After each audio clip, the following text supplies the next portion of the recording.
Bonjour tout le monde et bienvenue dans ce nouveau tutoriel.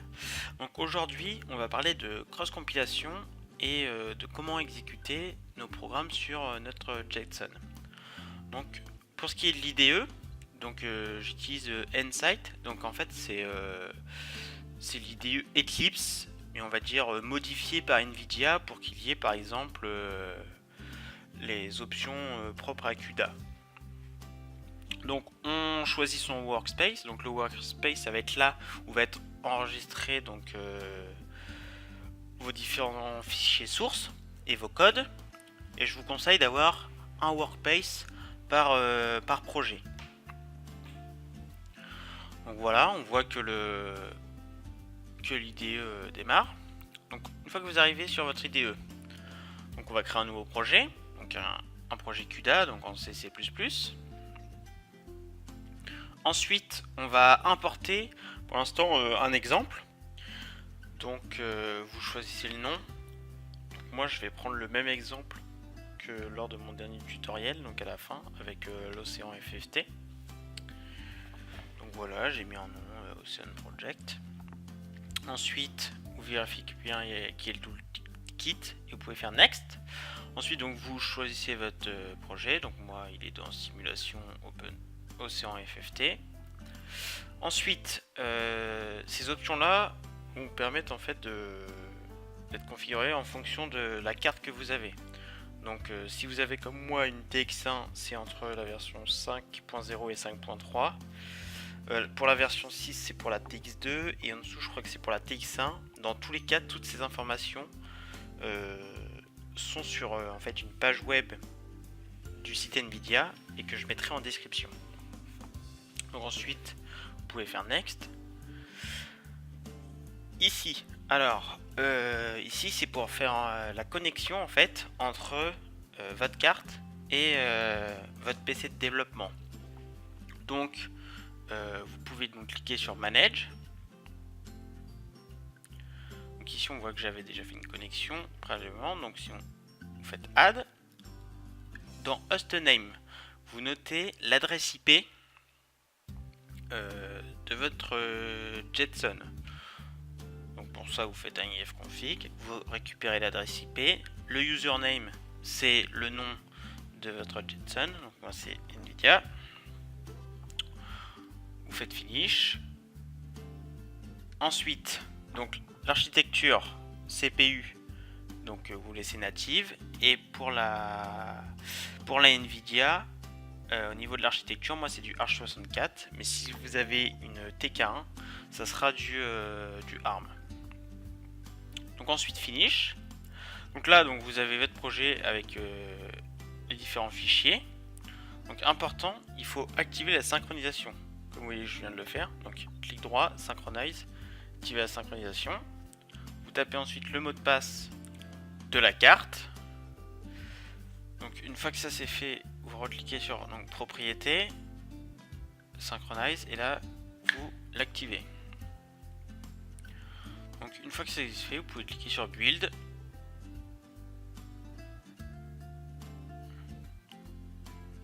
Donc voilà, on voit que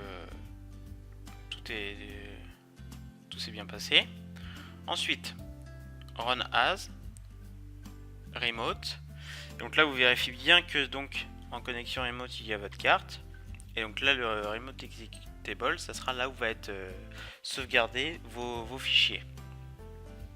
Vous faites un run as et là vous allez voir donc sur l'écran de votre JSON l'application qui est en train de tourner. Alors sinon, il y a donc une autre méthode que je vais vous montrer tout de suite. Donc, je vais fermer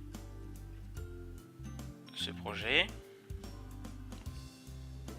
Et on va créer un nouveau. Donc le même, ça va être juste une autre méthode pour compiler et exécuter. Donc voilà, je recrée le même projet. Donc sachant que cette méthode là est décrite directement sur le site que j'ai mis en description. Donc là vous faites tout pareil, sauf que ici dans local system vous mettez directement l'architecture de votre carte. ensuite finish. Donc pareil, vous avez votre projet comme tout à l'heure. Donc là cette fois vous faites un clic droit dessus. On peut voir les sources. Donc, clic droit sur le projet, Properties. Ensuite il faut aller donc dans Settings. Après vous cliquez sur Library. Et donc ici il faut changer le chemin et donc il faut mettre PUIC 8664 mais Arch 64 qui est l'architecture de votre carte. Et ensuite il faut aussi modifier dans l'onglet juste en dessous, il faut rajouter en fait une option. Donc ça aussi c'est écrit directement donc, sur le site d'NVIDIA, la commande qu'il faut taper. Donc respectez bien les espaces et au tout début de la commande c'est un double tiré du 6. Donc ensuite vous faites OK. Ensuite donc vous pouvez build le projet. Voilà, finish build target. Tout a bien fonctionné et donc maintenant on va pouvoir donc l'exécuter. Run as remote application comme tout à l'heure. Donc là on voit par contre qu'il va pas être au même endroit le projet. Il va être dans TMP, fichier temp, et donc on a toujours donc notre remote connection.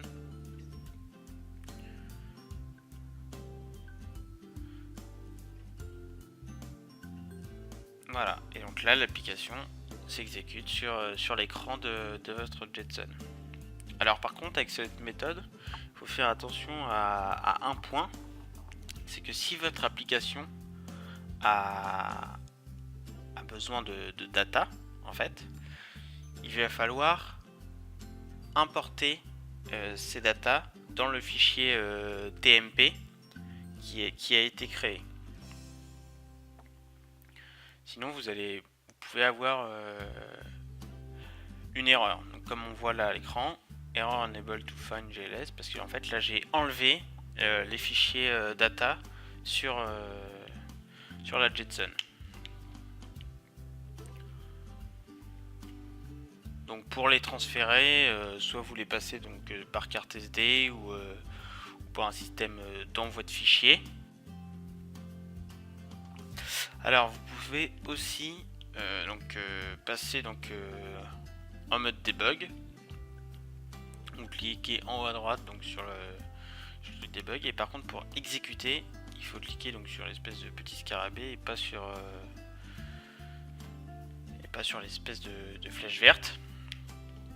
Et donc là vous pouvez mettre des points d'arrêt pour voir si vous avez des problèmes lors de votre développement, pour faire du pas à pas ou pour voir les valeurs de certaines variables. Vous avez même accès au registre et à certains outils pour faire donc du CUDA, comme on peut voir. Donc merci beaucoup d'avoir regardé cette vidéo et je vous dis à la prochaine. Salut!